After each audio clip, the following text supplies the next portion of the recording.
I got Game of Thrones vibes from this game a lot, because as soon as you get to the main town, you hear that Queen Regent Disa, or Disa, or I don't know how you say it, she's the one pulling the strings, and I just had... Queen Regent... You mean Paradise? Paradise? Who's Paradise? Paradise nuts! No way. You didn't really just set me up for that, did you? That would be disgusting. I'm so sorry. That is horrible.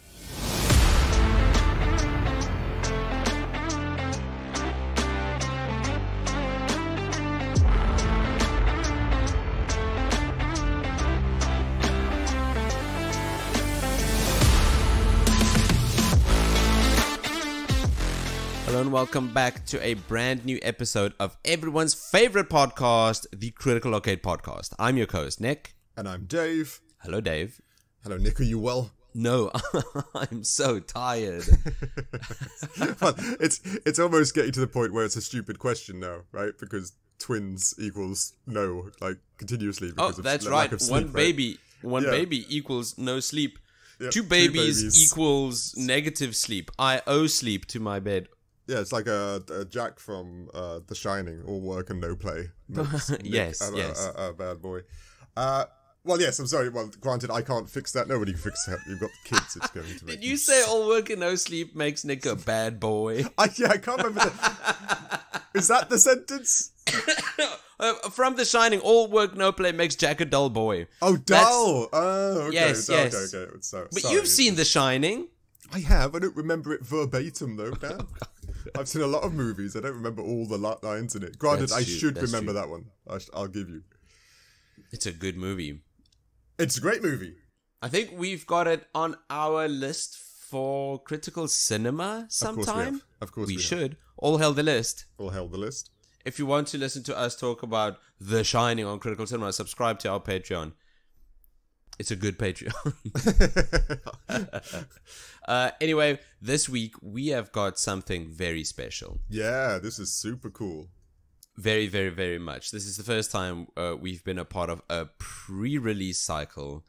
And we can only thank Capcom and Gamefinity to be a part of that. So thank you, Capcom. Yeah, thank you very much. This made us feel very special. Very much, very much. Today, Dave, how about you tell us what did we review? Today's game that we got to review is a game I'm sure everybody has heard of. It's getting quite a lot of hype out there. It's Dragon's Dogma 2. That's right. There's a lot of buzz. Which is 12 years later from the original Dragon's Dogma 1. Yes. Which I was like, whoa. Has it really been 12 years? This has been cooking for 12 years. That's 2 generations ago. Yeah. PS3, Xbox 360. I can't believe that. I know they did a remaster, didn't they? Called Dark Arisen. That's right, Dark Arisen, where they just kind of cleaned it up. I know I had frame rate issues and stuff in the past, and also. So yeah, I couldn't believe it's 12 years. The time was obviously going far too quickly. I can picture that on the shelves coming out. I swear it was only like 5 years ago. I must admit, as soon as playing this game, getting into this game, I had to. Well, one thing that was bugging me is I didn't know what the word dogma meant. I love alliteration. I'm like Dragon's Dogma. It's cool good. Name, but you can even go so far as to call it Dragon's Dogma Do. Yeah, it's true. I do like that. Isn't that just domain or realm? Well, dogma is often used in religions and stuff like that, and like the army and the like. It's a principle or principles of laid down by an authority which is set as incontrovertibly as true. There's no argument against it. That's right. Oh, so that's what a dogma is. It's an action or principle which it is what it is. You can't argue against it. I see, right? And that's probably why. So you could argue this dragon is dogmatic. Exactly. That's their whole point, I believe, right? Because exactly. So I had to quickly check that up because I didn't want to be playing a game and just be like, okay, wait a minute. I realized I don't know why it's a dogma. What's a dogma? So yeah, everybody who's listening, you just learn with us what that was. I just learned it. I didn't know. That's cool. And that's cool. It's been 12 years, and I didn't even know that I've watched the Netflix adaptation. On Netflix, what do you mean, Netflix adaptation? There's a Netflix adaptation? There's a Netflix adaptation called Dragon's Dogma, which also didn't seem to click in my head. Really? I just put it on, I'm a fan of anime or animation, some sort, and I've actually watched it, and I only realised that when taking notes, that I'm like, wait a minute, are they I remember there were dragons, and there was a whole aspect to it. Yeah, I was thinking, damn, are they is this the same place? I thought that was kind of cool. God, it all just dawned on me out of nowhere that I actually know some of the lore. I was like, yeah, see, this is cool. I had no idea there was a Netflix adaptation. Yeah, you should watch it. It's actually not too bad. It's not the greatest. It's not too bad. The only exposure I've got to this game is by playing the first one for 15 minutes. Okay, that's a very short time. It's an extremely short time. I remember starting the first game. You're immediately put in a cave. You've got a party. Yeah. And you're fighting, I think it was just a big tutorial chimera. Cool. Yeah, right? That's always fun. And then I did the classic climbing on it. Yes, I know. It is. So it's one of the greatest and features I thought, of these whoa, games. This is cool. I can climb on the boss. And then I turned off the game and I never played it again. Yeah, I never played it again. That was enough. It peaked early for you, and you were like, I'm going to walk away now in case it gets worse. Yeah. How was I supposed to know it was going to get a sequel dominating the charge 12 years later? No, it's weird. Review-wise, the first game did get lots of good reviews and stuff, but I for some reason can't see it being a super hit. Everybody wasn't talking about it. It had a following. People did like it. It did. Yes. I think it was one of those sleeper cult hits. Yeah, it really was. Right? I think the same. Yeah. Like the very first couple of years of Dark Souls. I don't know if you remember. No, agreed. That. No, I remember Dark Souls coming out. Very few people would die for Dark Souls. Yeah, agreed. And I think the same happened to this game. No, agreed. It's a good example. There was actually in Japan. Dragon's Dogma the original one was so big, they actually did a Dragon's Dogma online. No, really? Which had 2 million subscribers in the first 4 months, 6 months. But sadly, 4 years later, it just started dropping off and it's no longer in service. Oh, the servers are shut down. This was only for the East. I don't think they released it to the West because the East does love a good RPG, dragon aspect type of thing. They do love that stuff over there. So it was far more popular. That sadly died after 4 years. Were all of them the Arisen? Sorry? All 2 million of them? Yes, they were all, yeah. That makes the story a bit complicated, right? No, I'm the Arisen. No, it's me. Yeah, who is the Arisen? We are the Arisen. Now, Yeah, I'm trying to think that scene from Guardians of the Galaxy about Gamora. Why is the Arisen? Yeah, exactly right. Well, it kind of makes sense. There's a bit in the narrative for Dragon's Dogma 2 that talks about kind of how the different worlds of players are connected. Yeah. And it's actually quite common for... okay, well, how about let's get into the narrative, because that kind of makes sense in the context for this game.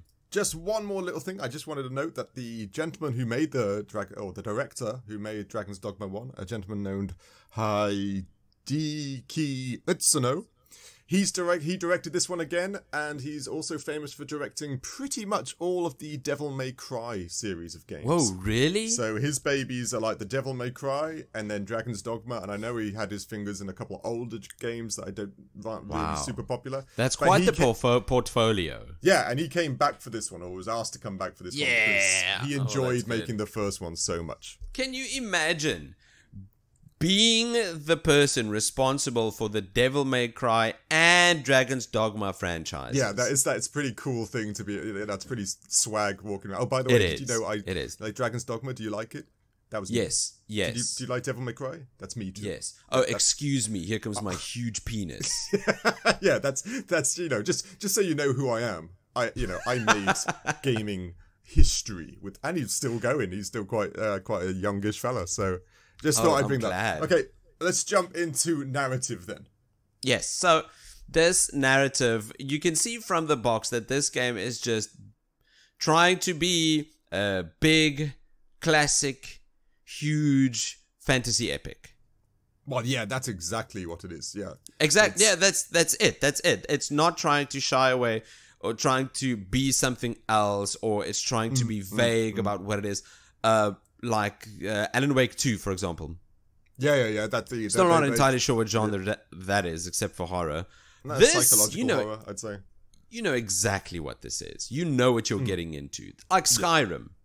Yeah, there are lots of comparisons to Skyrim, and yes, it is. It's one of this fundamentally narrative-wise is, here's the story, do it if you want. If not, just go and do what you want. You know, that's fine too. That's fundamentally one of the main aspects of this game is the freedom to do what you want, go where you want. You know, eventually follow the story keys. But if you don't want to, just go check out that cave, go check out that town, go do some stuff. The story is also quite basic as well. On a very high level, you are the chosen hero. Of course, the same as the original game, the same premise, I believe, right? The Arisen. You're the Arisen, and you're destined to fight the big bad and save the kingdom. That is it. Fundamentally, it's got some other those fun cliches. Of course, you have amnesia. You can't have a game nowadays where you don't have amnesia. Your memory is missing certain things about your confrontation with the dragon, and there's a whole reverse Dragonheart situation going on. Did you watch the movie Dragonheart? Kevin Costner. Of course. Connery.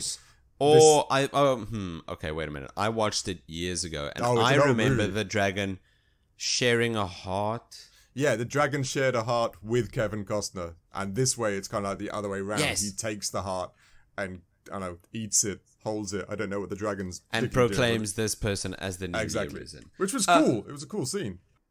Oh, is there a scene where Sean Connery almost gives his heart to the bad guy? That's very true. Yes. That's correct. Yes! I've seen movies. Working, yes. It's Critical Cinema's working. Yeah, exactly. Yes, if you want to listen to us talk about, what's it, Dragonheart? Yeah. Subscribe to our Patreon. And this is, I think there was fundamentally the same story keys of the old one. Taking into account you're the Arisen, you're then kind of like heir to the throne of the Vermund Empire. Yes. But in this one, there is already an Arisen. So, what? Who's real? But there can only be one Arisen. Exactly. Who's the usurper? Who's, what's going on? How has this happened? Whoa. And that's the story, really. That's on a deeper level, the story. You do have, like, weird, I got Game of Thrones vibes from this game a lot, because as soon as you get to the main town, you hear that Queen Regent Disa, or I don't know how to say it, she's the one pulling the strings, and I just had Queen Regent, you mean Paradise? Paradise? Who's Paradise? Paradise nuts! No way, you didn't really just set me up for that, did you? That would be disgusting. I'm so sorry. That is horrible. I'm sorry.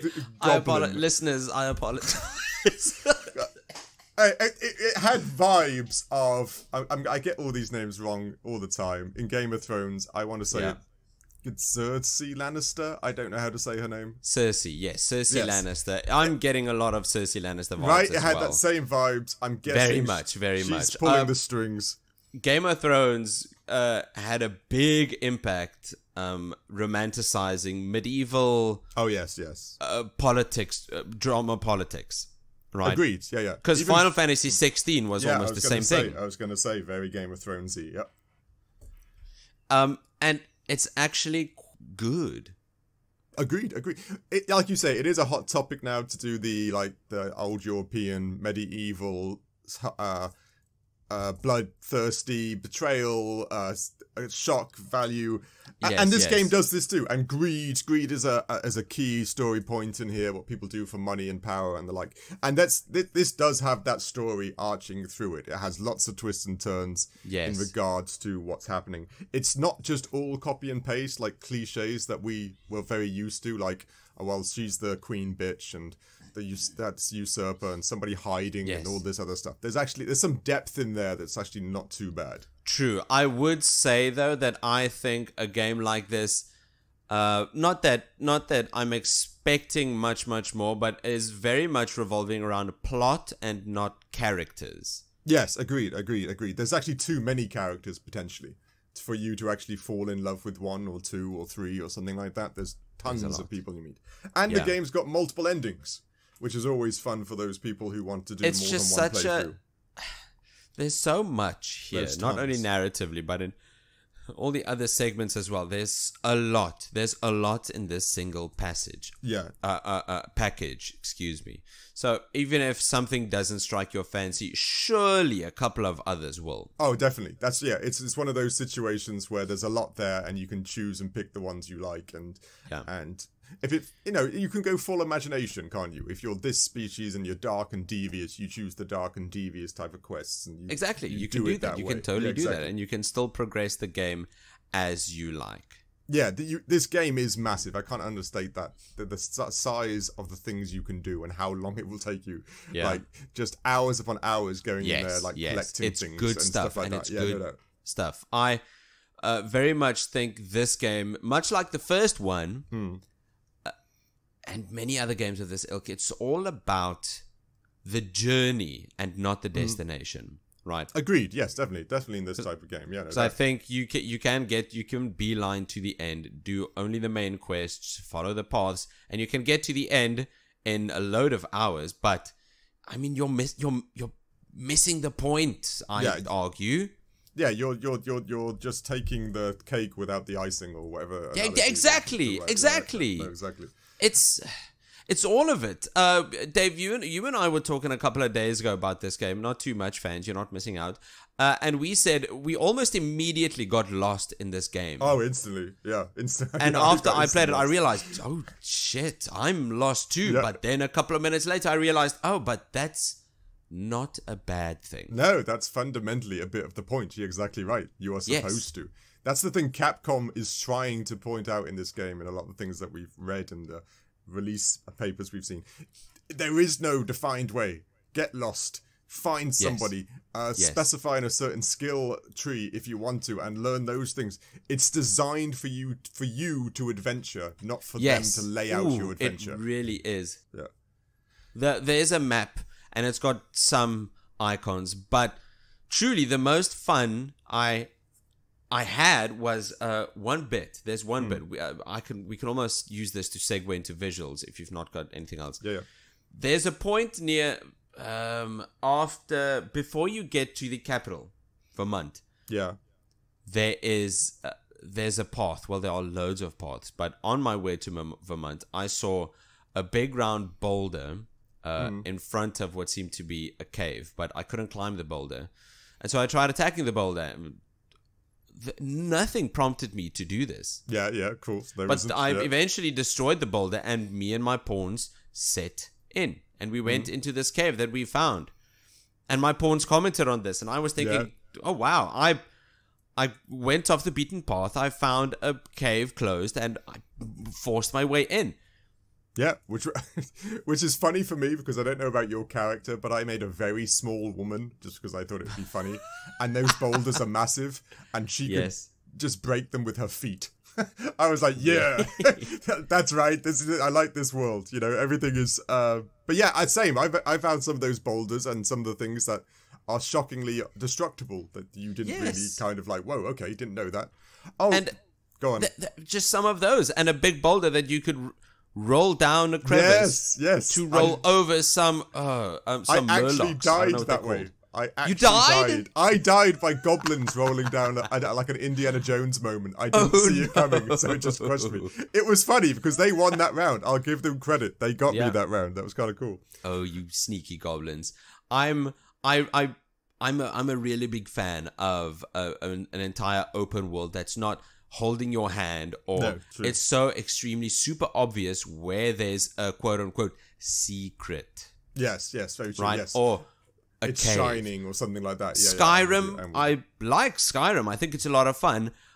Is a victim of exactly this. There's a big open plain and then a rock with an entryway and a big large icon and your compass shouting at you. There is a cave right there. Look. That's true. Games like this, Dragon's Dogma 2, games like Elden Ring, that are actively trying to hide its content. I'm a fan of that. It's going to make me go looking. Yeah, and a segue into looking. Let's jump into visuals then. Let's do it. Okay, there's one thing. It's going to be very, very silly. You can high five your teammates. I'm sorry. It's a very weird and fist bump and stuff like that. And it's a very That's weird fun. but very That's satisfying. fun. When I like that. You take down a Minotaur or a Cyclops or something like that, and then you see your teammates put their hand out to the side, and you just go, whoosh, and you're like, yeah. I don't know why. Hell yeah. It was like hell yeah, gamer. It's like you're 12 again. It's such a fun little bit to add in there visually. Exactly. I know. It's it made me smile almost every time.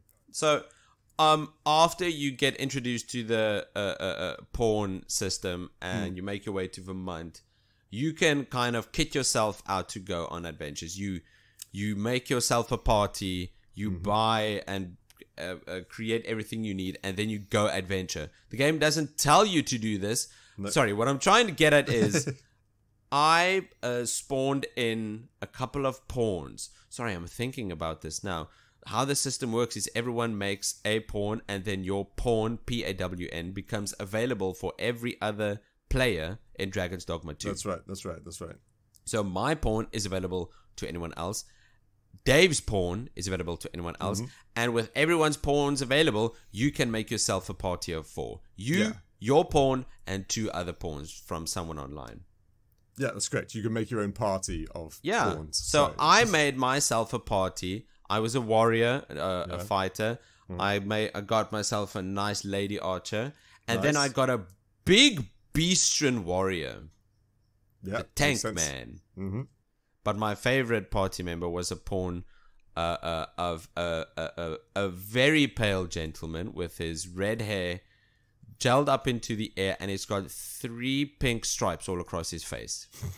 By the way, the character creation is quite robust, ladies and gentlemen. It is quite. But if you're thinking this sounds like David Bowie, you're right.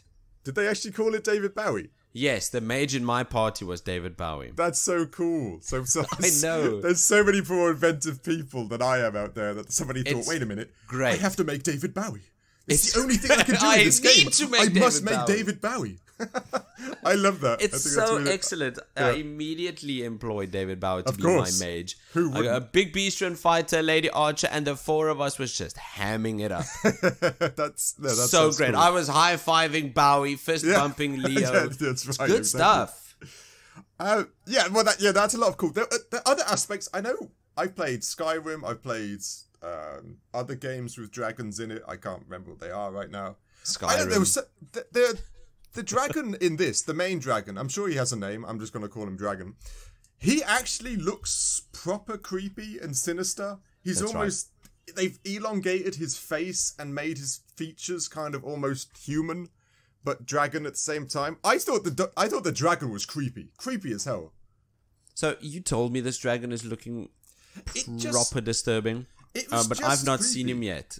You had to have seen him. No, sorry, at that point. And then, eventually I did see him, and I thought, wow, I must kill this. Yeah, it's the first time it doesn't look like just generic Dragon A, B, C. You know, this actually looks he looks like a dick.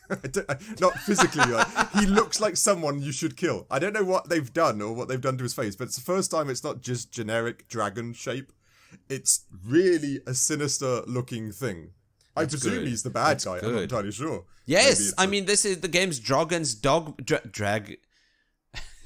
Dogma. I'm assuming he is the bad guy. He turns you into the Arisen, which complicates everything. Of course. And I don't know how... I would love to know how this game pans out till the very end. Yeah, just so long. Same. No, it drags you through. Just these little questions that keep coming in your mind, which is good storytelling, fundamentally. Yes. The dragon looks like a proper baddie, and I think that's cool. There was just other bits. There was a nice little moments. I know you like doing this in games. You do it far more than I do. You like to stop and look at the scenery and stuff. I know you did it a lot in Elden Ring and stuff like that. That you just stopped. This game prompts you to do it. Did you notice statues? Your party members, you climb a big mountain, or if you go to a lake or something like that, you'll actually hear your party members go, just look at that. you know, sometimes you just got to stop and just appreciate your surroundings. That They is tell you, nice. and then you That kind of is go, "Oh, nice. what? Let me just open this chest," and then you turn around and you kind of go, "Wow, that is actually kind of a cool view." He was right. I've tried to get in the habit of just appreciating things like this more. Even just playing Persona 3 Reload, there's a bit where you're on the tram system, and in the background you can see half the sky is filled with a green moon. Yeah. I just sat there for 5 minutes looking at this big dumb green moon, but it was good and it was nice and I liked it. You just and like it's the the same. vibes. It's the same for this game. I would climb a mountain and I would look across the vista and I would think, "Damn, video games are cool." Yeah, and they were spot on. So I just love that somewhere in the programming of the game, they've literally got areas where that voice comes up or one of your party members mentions it. So there's little areas that you can't see, but they're going to tell you to stop and just look and take a moment to take that. And I think that's a really fun little thing to do amongst all the stabbing and thieving. But I like it when games just try to be games. Yeah, yes, exactly. Right, like I know this, it's a weird just- thing to say, yeah. Just make a comment about how good the mountain looks. I'll turn around and I'll look at the mountain. Cool. Thank you, game. This is making no, me it really feel is. There are warm and moments. fuzzy. And like If you're gonna bonk me over the head with microtransactions for a blue gun in Call of Duty, no, we've set him up, set him off, people. Yeah, that's not what gaming is supposed to be.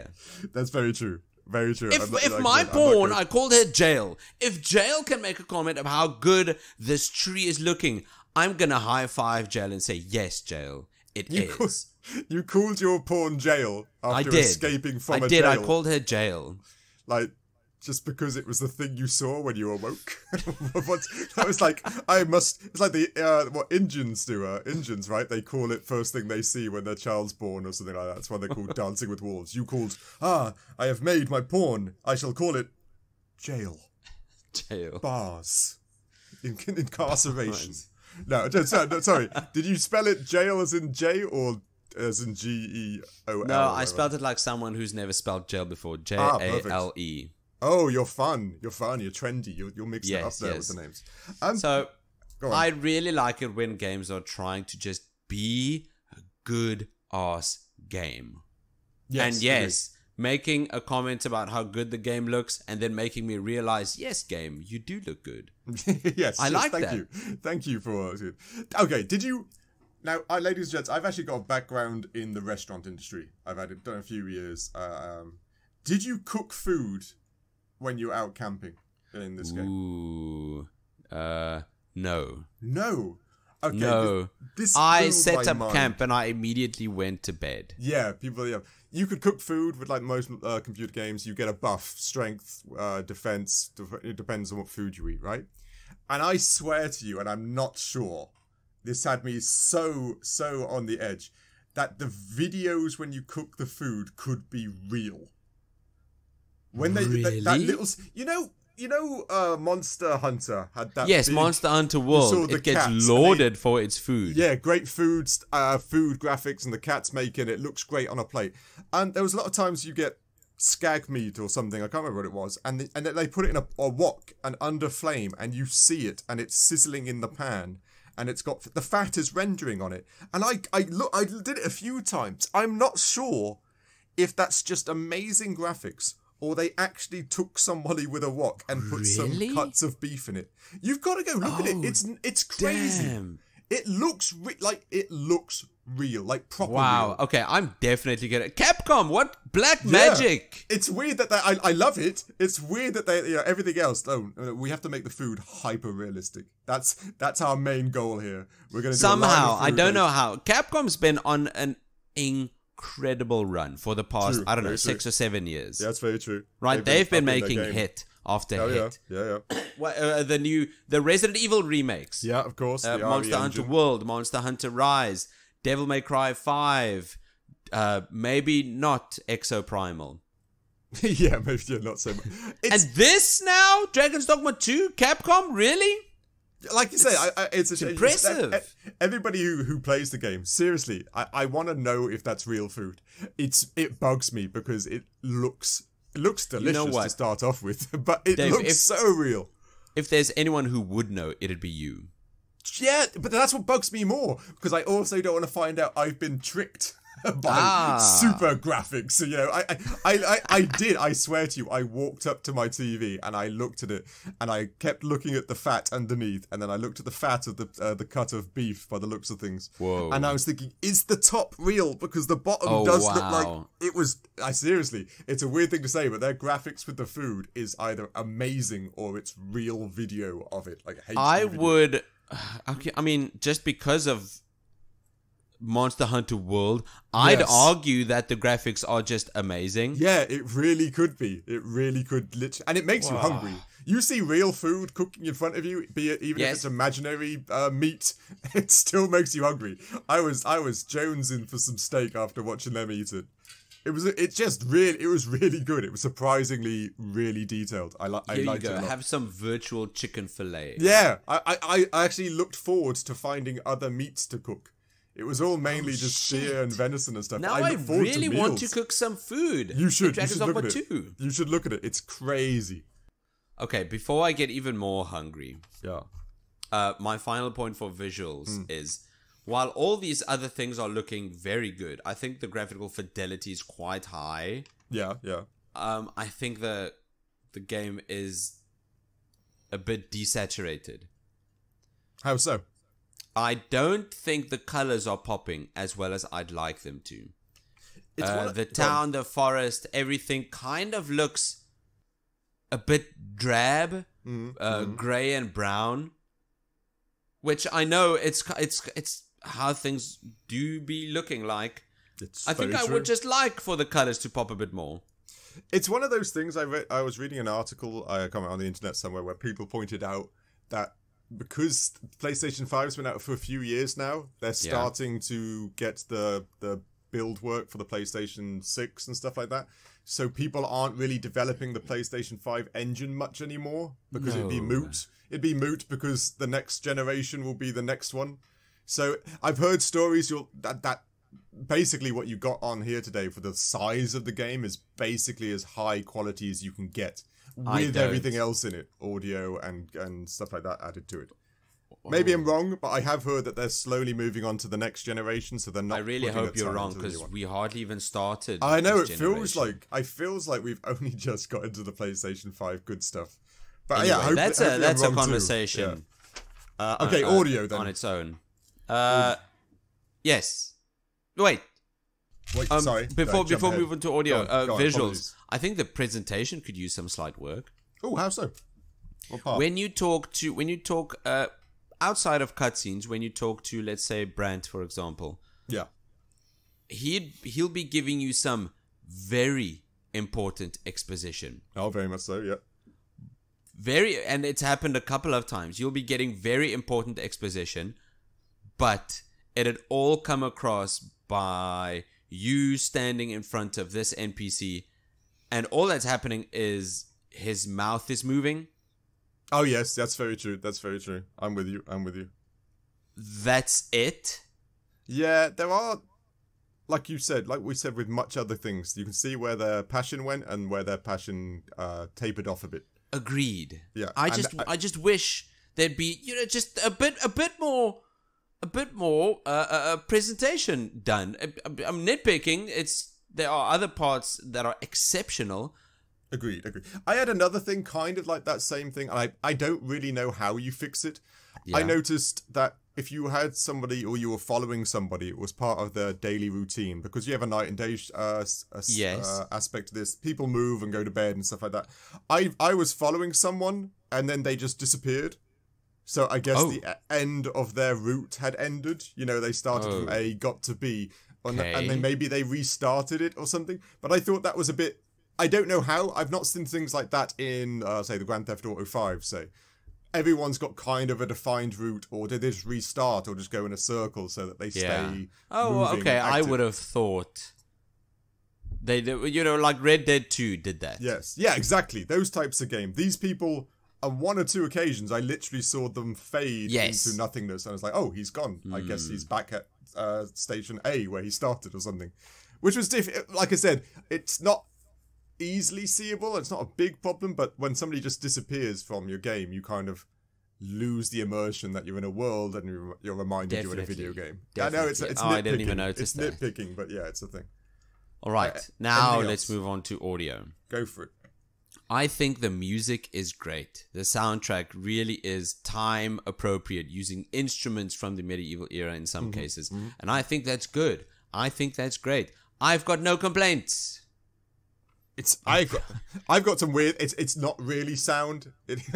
I was excited that they used Ian McShane as their narrator for the announcement. That was cool. I know this is not audio and it's not part of the game. It's the Continental Man.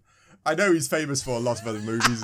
I love Ian McShane, and I love the idea that they got him. I mean, I listened to that video and I was listening to his voice, and I thought, ooh, right? Ooh, this it really is a does. good voice. It really does match. He does have one of those voices that does narrating and just medieval stuff so well.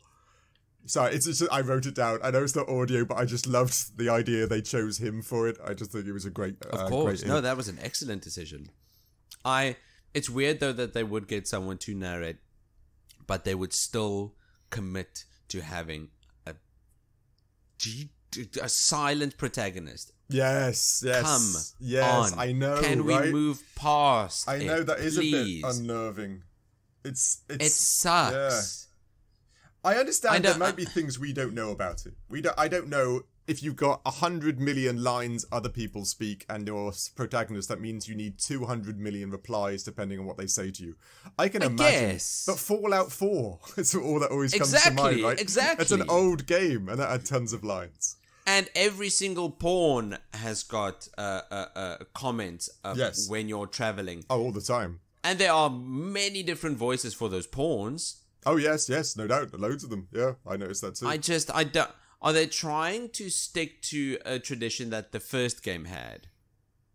Yeah, because I remember reading the director for this game was so much trying to stick with the original that he was not offered, but he was kind of...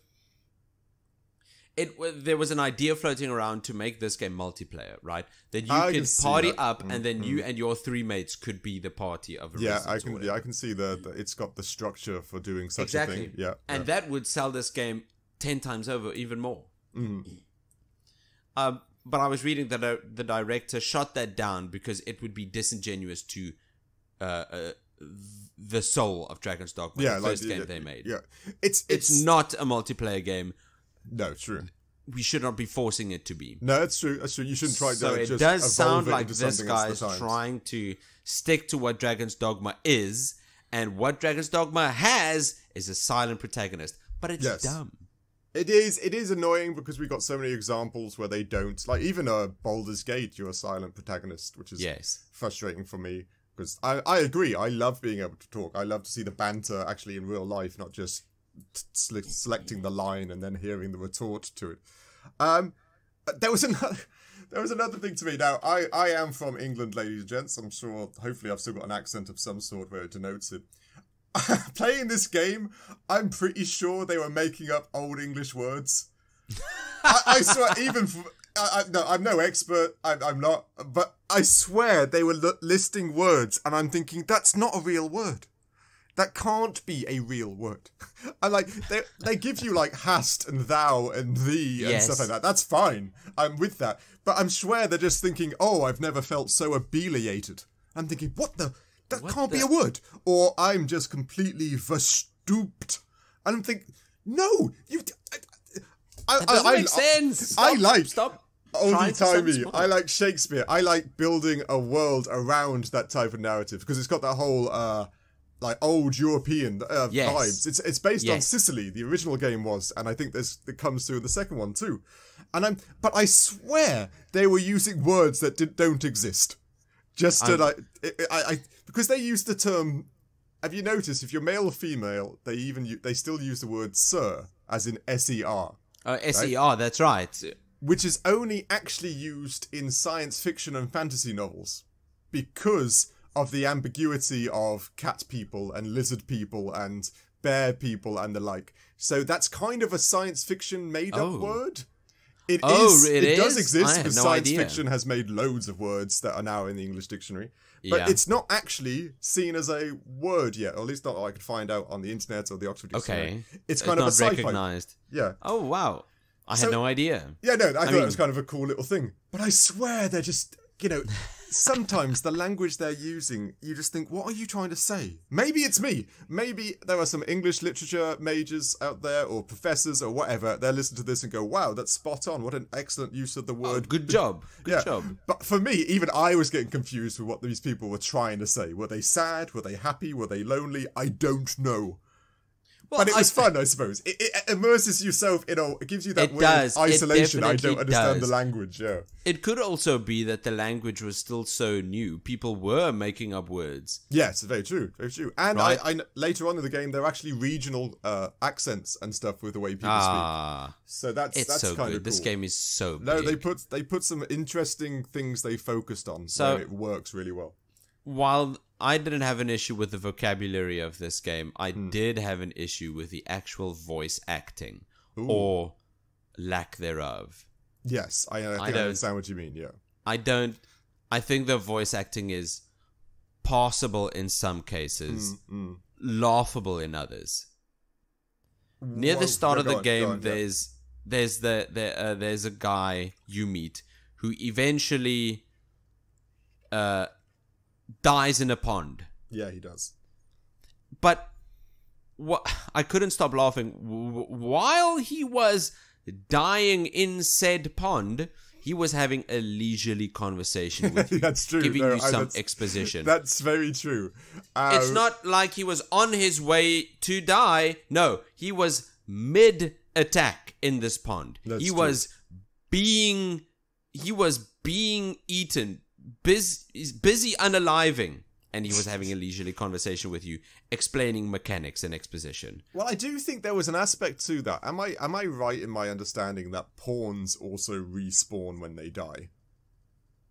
Because that's why. Because one of mine did die. No, but I think as canon of the universe. That sounds like a very big weapon. As canon in regards to this universe, I felt like that's why they had the jail and the quarries, and that the pawns were disposable, because it seemed like they may also not be able to die. It does seem like it, yes. Like part of the world. I think that was potentially because he knows he can't die. Granted, I'll give you, he was actually dying quite a nasty death when he must have been in pain. Yeah, agreed. There was something going on there that wasn't particularly pleasant in regards to his death. But I do get what you mean. I do, and there's a lot of there's a lot of that. Flat. There's a lot of just very important exposition being passed to you like somebody's reading off a menu. Yeah, I think it might be one of those situations where there's so much dialogue and so many people involved in the dialogue that, yeah, you're right. It's hard to keep passionate in regards to doing the voice acting when you've got 700 sentences to say within an hour. I get what you mean. It comes off very flat. It does. The voice acting comes off very flat. This is when I prefer the way Final Fantasy sort of dramatizes things. Yeah. Right? They say a lot of things in Final Fantasy, but the most important thing is going to be said and heard with the utmost bombast. Yeah, no doubt. But they also hired like some of the best in the biz. But yeah, agreed. I mean, this is Capcom. They also have some of the best in the biz. No, they certainly have the finance for it too. Yeah, it's a weird one, that. And it is just a preference, I'm sure. Yes, a lot of people kind of like the realism of, excuse me, a regular conversation. Agreed. Yes. Did you find your party get annoying after a while? That was one of the biggest problems. Are you talking about Leo and David Bowie? True. And Jail? No, I did not. A lot of people from the first game believe the banter got too repetitive, so in this game they tried to make sure that the people could say more things, i.e. there's a chest over there, not all chests hold treasure, and all the other... Lots of people they just kept saying the same thing, so after a few hours or like a few plays, you kind of got bored of what they were saying. Oh, really? Did you get bored of your compadres at all? I did not, because I wasn't just listening for the entertainment. I know that when they say these things, it's a clue. Yeah, they are all important kind of things. What they so say, if they're saying, "Oh, there's a chest," Yeah. I would stop and I would look for a chest. You do that in the real world as well, right? Look, Nick, there's a chest. Where? Where? But yeah, some people, it's a hit or miss. I found them a bit annoying after a You while. did? I did, but you know, I'm an okay. introvert, so even fake party members kind of get on my nerves after a while. I see. But no, I get it. They were handy. They did point out material locations and chest locations. And that's it. That's handy. That's a gameplay mechanic. That is handy. That, on that note... Yes, let's do it. Let's, without saying it, segue smoothly. Now, this is what we, like I said earlier, this is where they put a lot of their eggs in a basket here. Yes. Because the gameplay is the baby. Goodness. It's Thank goodness crazy. they did, because the gameplay for this game, it takes the cake, and it takes the cake hard. Yeah, no doubt. I don't know if this is why the first Dragon's Dogma was also so beloved, but this is definitely going to be why this game is so beloved. The absolute freedom and autonomy you have while playing this game. You can do most things, and the game's going to allow it. Yes, that's exactly right. I agree entirely. It's just the things you can do, and it's almost got that Dungeons and Dragons aspect. If you think you can do it, you probably can, right? In regards to, you know, one of my favorite things this game lets you do is just pick up boulders and throw them at. Yes, it's just fun. It'll do a lot of damage. Yeah, exactly. And my little archer wasn't very good at fighting, but when she did, when somebody she literally did kung fu moves. Oh It's not just a kick or a push away. It was like, and a backflip, like very Legolas and stuff like that. Oh, that's good. They polished this up so nicely. This was just... I'm glad. This game is built on its gameplay. It really is. And it also has one of the best gameplay mechanics ever. This is easily the big gameplay mechanic. Not the only one. All of the other ones are good as well. But this one is going to be recognizable to the Dragon's Dogma franchise. And it's when you climb the bosses. Yeah, which they also used in the Monster Hunter games as well, right? They've been perfecting the climbing the bad guy thing.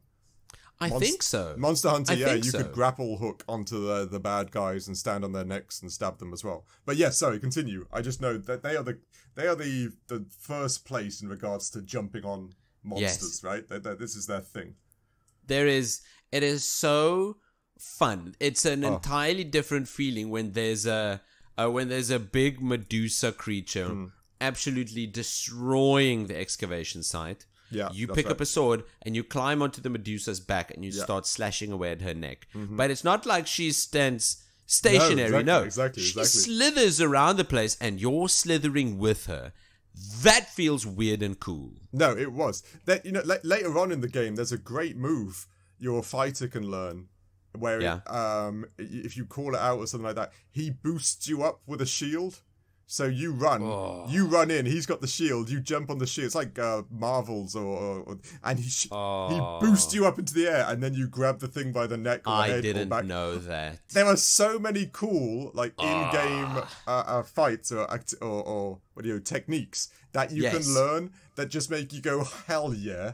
High fives all round. This is what I'm talking about. No, it's all part of the game when the game can just I'm so many. I'm so happy and I'm so glad that this is just in a game and not something that you need to buy for $10 extra in the battle pass. No, exactly right. That, like I said, this is. I had one great moment. I was taking on something big. There's tons of big monsters in this thing. I think it was the Cyclops. And there's that moment where I was an archer, my boys are going in, kicking his ass, I'm getting healed, everything's going well. Then the Cyclops falls down, it becomes staggered. It's fun rule. It's your moment. It's your moment to jump on. This is that bit where you enjoy. Yes. Your whole crew goes in there and you start trying to jump on it. I ran in there. I was pressing the R2 or whatever it was to grab him, and then I was like, yes, it's doing the animation. And then my little woman picked up my fighter and threw it over the shoulder, and then I said no, and then I threw the fighter off the side of a cliff. What? And I was like, whoa! That was insane. It was stupid. It was ridiculous. But I accidentally picked and he's massive. Picked him up, tried to drop him, but I threw him off the side of a cliff during the fight, and it was just hilarious to me. That's horrendous. I was so trying to jump on the Cyclops, and it all went wrong. And that's kind of one of the beautiful things about the combat here. Definitely. Is that what goes wrong is also kind of fun. There's so much. I got owned by Minotaurs and all sorts of things. It was crazy. It's very good. Anyone who plays this game, really plays this game, you know what we are talking about, and it is so good, and it's a lot of fun. Capcom has once again figured it out. They've figured it out. The gameplay is where they put things. Like, there's little things, like there's a crafting system, like most games, but the crafting system depends on if your fruit or meat goes off. You craft different things. Yes, because it's time sensitive, just like missions. That's a clever little thing. Economies. The economies of different islands, places. You start off in Vermund, who has a European-type economy, but later on when you go to, I want to say... I thought I wrote it down somewhere. Yeah. You go somewhere else, more in the desert, more kind of like Dune type feeling. Other resources are super expensive there, like water or fresh fruit. And their economy shows that in regards to selling it. So you could actually be a trader if you wanted to. You could buy certain items from one and sell it to the other. So there's an active economy going in this game, which is weird because it's not really that common a thing. And I loved that little bit. This game goes so absolutely deep. Yeah, it does. There's a lot there. Incredibly deep. This is definitely a game. I will say it again in value for money, but if this is the only game you bought in a year, you'd be set. No, agreed. Even just like you granted, we all start off as fighters, archers, thieves, and mages, but later on you vocations, I believe they call it in this game. That's right. You get more vocations. You learn getting better at it. It levels up. You can later become a magic archer, a mystic spearhead, a trickster, a warfarer. Yes, you could. It seems like you can even fuse vocations. Yeah, so you earn all this. This is all you. It's good. Learning experience. I know it's not an uncommon thing to learn experience in your job class and stuff like that. But there's that just branches off the type of builds you want to do or where you want to play and what you want to do here and there and everywhere. Oh, it's deep. It's so deep. We cannot proclaim or emphasize enough how good and deep and vast the gameplay is for this game, and how it's good all over. While the narrative might take a slight backseat regarding its presentation and the voice acting or lack thereof, the gameplay, what you'll be doing 90% of the time, that takes center stage, and it does so wonderfully. Oh god, I lost hours just finding paths, defeating goblins, coming across monsters I couldn't kill yet because they were insane. Tons of your favorite cliched monsters. I can't tell you which one, but you bump into them. I went into a cave. I was like, all right, full of lizard warriors. I was strong enough to take down lizard warriors, and this cave just never stopped going. And then later on, I'm taking on things that are just hugely powerful. And then I bump into a boss. It was insane, but you're real mythical creatures, right? Yes, literally the ones you've seen on Jason and the Argonauts. Not sure Odyssey. If we're allowed to say. No, but all your favorite things are out there potentially. Yes, they really are. Very cool. I think did I say how much I like the pawns system? You mentioned it. It was a very interesting system. I thought it was a very... It is quite. Yeah. So, yes, I stated this earlier. Everyone gets to make a pawn, and then you get to employ other people's pawns to make a party for yourself. It's you, your pawn, and 2 other pawns. And you can switch them out anytime. Yeah, you can... It takes some currency, RC, I think. But you could just... employ other pawns, and they walk around the open world like travelers, and like wanderers. It's in your favor to hire them too, because later on the pawns you can get are more powerful than the pawns you have now, and they have different classes and vocations and abilities and skills. Kind of like Pokemon. They have hidden abilities. Some of them can pawn your stuff off. Some of them can help you gather more materials or vegetation. No, and each one comes with a pawn quest, and if you complete yeah, exactly. you get That was a thing. cool thing. I only realized that later when he said pawn quest, and I didn't give a gift. I didn't really get. There's an aspect where you can, when you borrow somebody's thing, and I guess it's when your PlayStation shut down or you switched off, because you can give them a gift and give them like a review, right? A thumbs up. Yeah. Or Yeah. I didn't know that, so I gave them nothing and like give no thumbs up, and I was quite sad. Whoever that was, I was like, I'm sorry, I didn't really look what I was doing. But that's a cool system. It really is. Especially if, like I said, I'm an introvert to some degree, and if you got anxiety from to go online and do all those games out there like World of Warcraft or Guild Wars or whatever, or Final Fantasy, this is kind of a nice in-between. You have to do the whole party thing where people talk to you and you are engaged, but you're doing it as like a third-party thing, so I thought it was kind of a nice blend of social, not social. I just thought it was... From my perspective, we all play games where your party members are either quiet or they do one-liners in regards to something.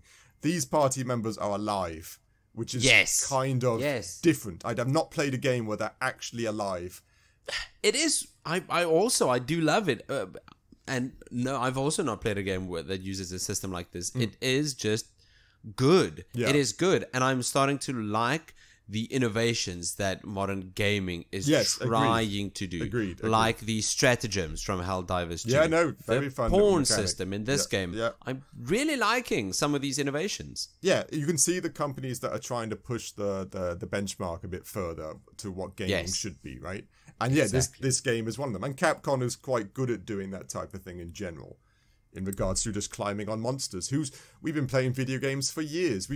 Everybody knows we want to climb on monsters, and Capcom said, "Finally, let's write in the code that we can climb on monsters." Perfect. Literally, the only other games that can do this is Monster Hunter World, a game owning a franchise, and Shadow of the Colossus, a game owning a console, the PlayStation 2. Agreed, right? I can't think of any others. I know there's like God of War, but those are all active time events or whatever you call those. Maybe, or set pieces. Or you're climbing a friggin' Titan, which is kind of game level plus climbing. I just really would like to applaud the absolute freedom that this game gives you to do whatever you like to progress the game. Yeah, no doubt. I found... I also found that going back to a village, I don't know if I missed quests or new quests came available out of nowhere, but every time I went back to even some of the smaller towns, a new quest came available. Yes. Like, did I miss that last time, or was that person even here last time? There's an aspect of it, the world being kind of alive. Yes, maybe definitely. You did meet a new person in this town that wasn't there because they're on their way through or something like that. It happened twice. I can think of two instances where it happened to me. The first one, I went back to Melv, the town that burnt down from the dragon. You met a man who was looking for his brother, and he said his brother took the wrong route through the forest. If we can go help him look for him, his brother's That's right. Yes, I did that one. And then we went deep in the forest. Right, they're not short quests. That's very true. We went deep in the forest. We even camped. Yeah, this isn't one of those little go down there 2 minutes later. Oh wait, so you did this one too? I did, yes, I did do. Oh, we're talking about the same mission. You eventually do get his brother, and then you escort them back to Mal. That's right. And then when you get back, you think, cool, okay, escort mission done, thank you. And then he goes on this little monologue where he says he feels he needs to look after his brother ever since their parents passing. That's right. And that he thinks now that he's on the right route, he's safe. But he also wants to leave his brother to make these mistakes for himself, only the mistakes that won't kill him. Yeah. And I'm thinking, whoa. I went back to this town out of my own, and I just got a big... like a family lesson. Yeah, you got like a side fable, quest? right? Yeah, let people be free and become who they are, but yes, also they try not to be overprotective. Yeah, there was lots. They're actually quite well written, the little quests you got, and I believe there are loads. Yes, I'd believe you. I think definitely there are tons of these side quests. Yeah, I really believe just worthwhile. It's not just fetch quests. Although there was one fetch quest, a little girl asked me to get her a robrant or something. That's right, and she doesn't pay you until later when you get to the big town and then you meet her father. That's exactly what I was going to say. Then you go back to the big town, Vermont, and you walk into it and she says, "Hey, it's you. I remember you. Here's your payment. Thanks for doing the thing." And I'm thinking, whoa. No, this game's good. No, this is where they put their eggs and baskets, right? And ducks in a row, and all those things. Yeah, no, I would not be surprised if a lot of people are going to be talking about Dragon's Dogma 2 for years. Agreed. Yeah, I think they may have the legs for something like that to happen. Like this will be played definitely for a has very those long legs. Time. Yeah, no doubt. Anything else before? Gameplay wise. For gameplay, no. Let's move on. Now, performance, we seem to have had two kind of vastly different situations. I know I've told you about this one. I was playing the game. I lost power into our street, so the PlayStation shut down and TV shut down. And I was in a mission where I was being chaperoned to the gate. I'm sure you played it. It was quite early mission. To the gate to the capital, right? One of the little gates. Yes. And then I reloaded my game after the power outage. It came on, and my chaperones were gone. And I had to follow them to the gate. That was the premise of he was like, yeah, follow me. And he starts running in front of you. And so now it took me like an hour and a half just to find the gate they were talking about. Because I'd lost my chaperones. And then the buggers were standing there at the gate waiting for me. Oh, you tricksters. Like I said, I think that was it's a very strange set of events to really call that a bug. Because, it was a hard shutdown and stuff. It annoyed me. But that's all I really had. How about you? I think I wouldn't say the same thing happened to me, but the guards who were supposed to be escorting me ran far in front sometimes. Yeah. The reason I scored performance a bit lower is I don't think this game's optimized yet. I don't know if they plan on making the frame rate for this game much better, but there were some parts where it really stuttered. It really suffered. The action sequences or not? Yes. Half of them is the action sequences, but there are 10 different attacks flying all over the screen at the same time. Yeah, exactly. Especially the lightning. Those were the screen would stutter quite hectically. The other one is when you're standing in front of a waterfall. Oh, yeah, I saw a few. Yeah, Some bridges go past the front of a waterfall, and that just tanks the frame rate. It's not good. But I noticed, okay, maybe this is just a 30 FPS game. I'm fine with that.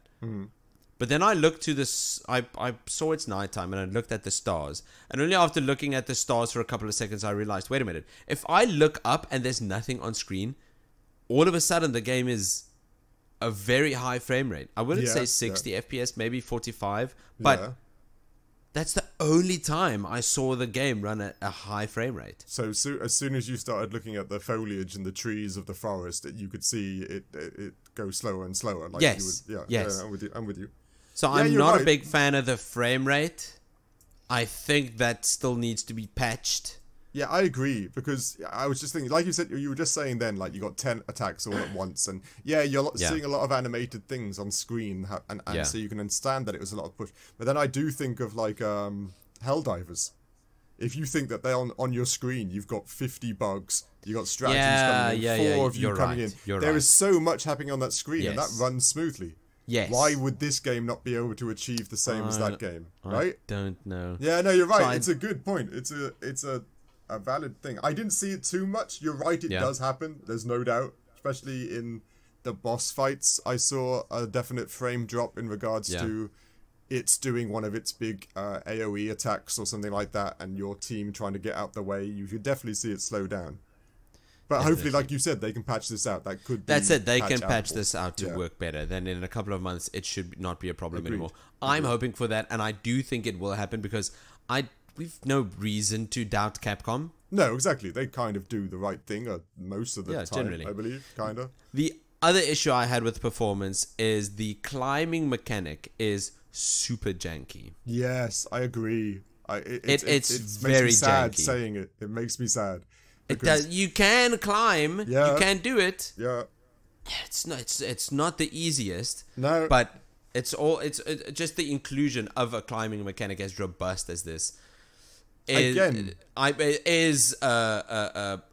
pro instead of a con. Yeah, again, it's something I think it can be patched. I hope so. Because you're right, the amount of times I downed a big enemy and I went to climb on him, but I wasn't obviously at the right angle or bit to climb on, so I was trying to climb, and then the thing got back up again, and I'm thinking, damn it.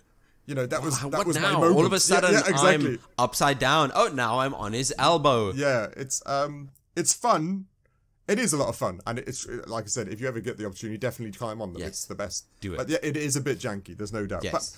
But like most games, I know it's not right and fair, but everything needs to be patched out, and this has still got to polish what it is, and hopefully they will do that. I don't see why they wouldn't. No, I'm not also only talking about climbing on bosses, but the environment. There's a lot of rocky surfaces. Agreed, yes, yeah, they always struggle. For most games, you can see there are ledges. Yes. The biggest, not victim, but the game that does this all the time, and it looks horrendous, is Uncharted. Oh yes, you'd be in a forest, but you'd see clear ledges that are obvious waist level, and you just walk and climb on top of it. This is supposed to be a forest. Yeah, I know. Yeah, there's a disconnect when everything's so clean and so. Dragon's Dogma does this much better. It does look like a rocky, untamed forest. It does. No, agreed. And there seems to be a lot of platforming in the game, right? Yes, like hidden chests and stuff. There were some chests I came across which I just could not get to. Same. So I'm guessing later on, or something happens to something, because and in the city there are chests like on the roofs which you have to jump, like Assassin's Creed-esque, where you have to jump on this, to jump on that, to jump on that. Or maybe you could do that shield jump move you were talking about. Yeah, I didn't even think of that, because I always thought that was like an attacking. Wouldn't that just be cool? Right. That would be super cool. Ooh, I want to try that now. Anyway, that's it for performance. I had to deduct a couple of points because some stuff are janky and the frame rate suffers. Okay, value for money. Is this worth the $70 now? Oh goodness. Price? Yes. 100%. Yes. Yeah, I wrote yeses too. I didn't say it as enthusiastically as you are, but yeah, agreed. If you think like the size of this game, I'm pretty sure is massive. Even Dragon's Dogma 1 was big. It was a big game. Truly. And this is supposed to be 4 times the map or something like that, I believe. So 4 times the content to some degree. Oh, good stuff. So it's a massive game. If back in the day there was still this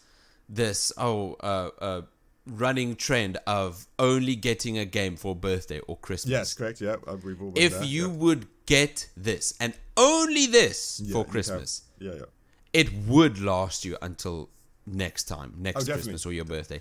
It would last you months and months, maybe even years. Which is rare in the game space now.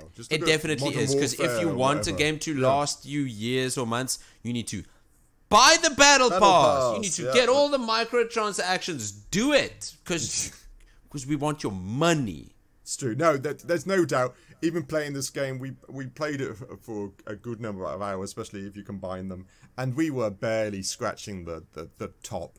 There is so much. I don't think I even opened the can. And we're pretty sure that even though the initial world you go in, there may be other worlds, because the premise of the pawn system already denotes there are other worlds. That's kind of the premise. Yes. They believe these warriors are coming from other planes of existence and or worlds. So I'm not even entirely sure if it's just these 2 places. I don't know. I would not be surprised. You can see, just like when, because we also know Skyrim and we know other games which are massive, you can see the indicators that this game is going to be huge.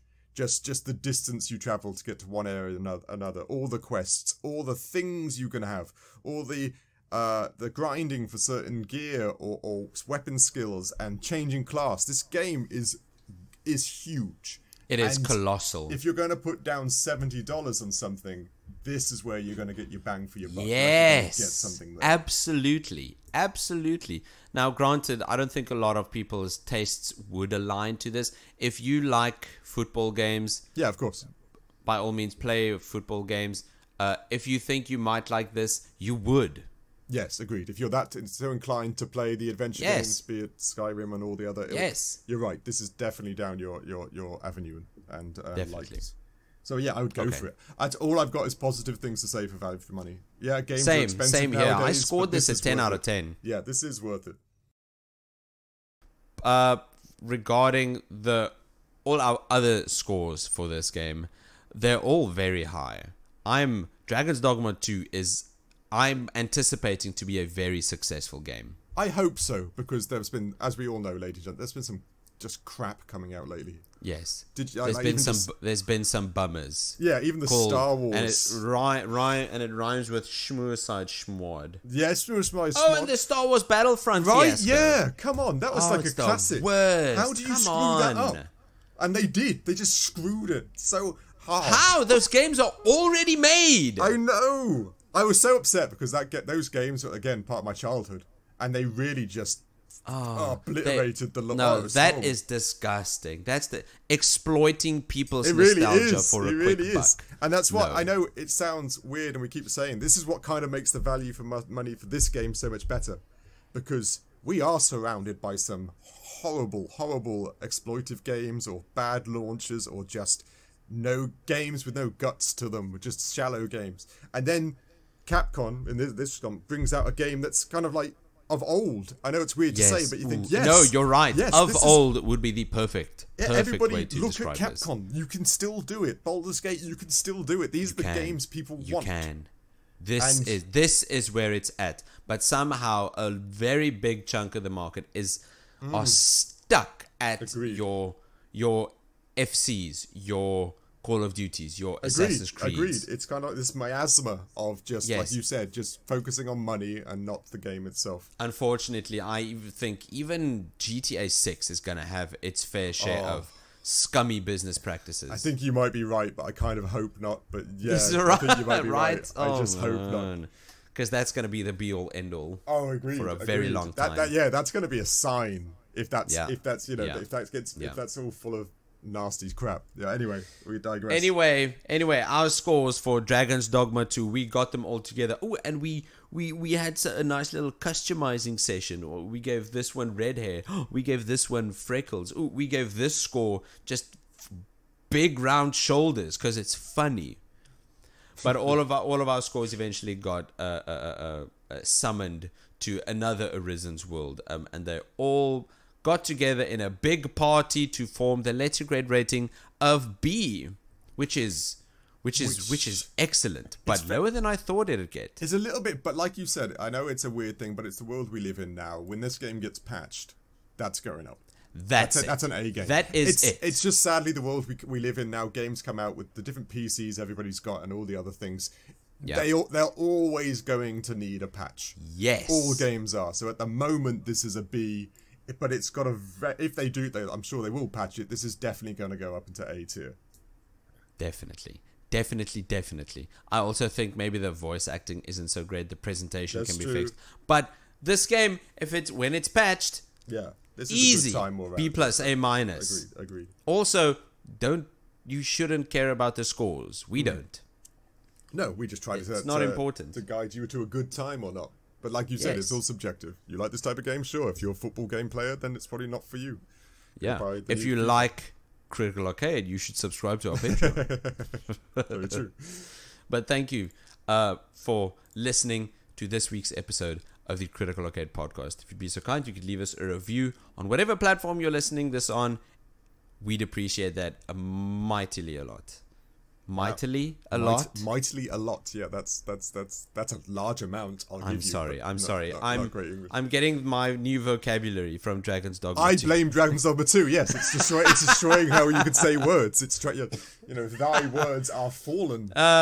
Mayhaps follow us on our social channels on YouTube or Instagram. Or you could catch me on email. I'm Nick@criticalarcade.com. And I'm Dave at criticalarcade.com. Besides, for your email, Dave, where else can we follow you? Well, I am out and about, but there was a new thing I found out in this game that there's, fundamentally, you go too deep into water, you seem to get this big bloody tentacle monster. What is that? I don't know. What is that? but it was shocking, and I swear, sorry, ladies and gents, I swear it's just so because they forgot to put like a swimming animation into it, so they made lore. Hello, ladies and gents, you can't swim in this game. You can't. But, you can't. There are tentacles in the pond. You can go waist high, but if you go to like shoulder height, tentacles, horrible like blood, purple. No tentacles. swimming for you. Yeah. So by all accounts, that's what will happen. If you come near me, I will. Such I an don't even odd need a decision. body of water. I'll just use a glass of water, throw it on you, and then big bloody tentacle things will come out. Odd. And I think weird. pull you under. Not entirely sure. We'll have to play the game more to find out why. Maybe it's a Dragon's Dogma 1 thing. I guess. I don't. Maybe. I wouldn't be surprised if there's just no reason. Yeah. The only reason is they didn't program swimming. That in does the game. feel kind of like that, but That could just be it. At least they put something in compared to no. You just I can't guess. swim, I right? guess. You can't swim, you die. I guess so. Right. Anyway, that's what will happen. Yes, don't follow Dave because you'll be swallowed by unreasonable tentacles that make no sense. Unreasonable tentacles. I like it. Yeah. Rather follow us on Patreon. I feel like this is the 4th time I'm saying that. To get Critical Cinema, which I think this week we are reviewing Fight Club. Yeah, I believe that's the case. Classic film. Fan if you're a fan of Fight Club, go check us out on Critical Cinema. It's a good movie. Oh, it's a great movie. One of my faves. Sorry, great movie. David Fincher knows how to do it. Because I'm kind of a movie connoisseur now. Yeah, he's a newbie. He's a noob. Or what the hell terms are for. Okay, well, if you know so much, Dave, how would you tell us what have we got lined up for next week? Well, next week's game is, again, we get to go back in time in our time machine to a classic, 1994, so I'm talking like 30 years when I say classic. It's Alone in the Dark 3 for the PlayStation 1. Yes. We've already done Alone in the Dark 1. The list, All Hail the List, didn't think we should do the second one. It doesn't. All Hail the List? Yeah, pirates. So we've got Alone in the Dark 3, survival horror game from 1994, where we got to sort out some cowboys, I believe. Yes, and I know we said we'd be reviewing that. I know we said last week we'd be reviewing that this week, but then Capcom was cool and sent us an early review. So thank you, Capcom. If anyone's listening to this now and you want to listen to Alone in the Dark 3, blame Capcom. Yeah, it's a good thing. We're happy to blame Capcom. Capcom, keep doing this. Ruin our gaming schedule. It's fine. Like I say, I'm perfectly down with that. But yeah. You can check in next week to listen to us talk about that. And we'll see you then. Cheers. Cheers.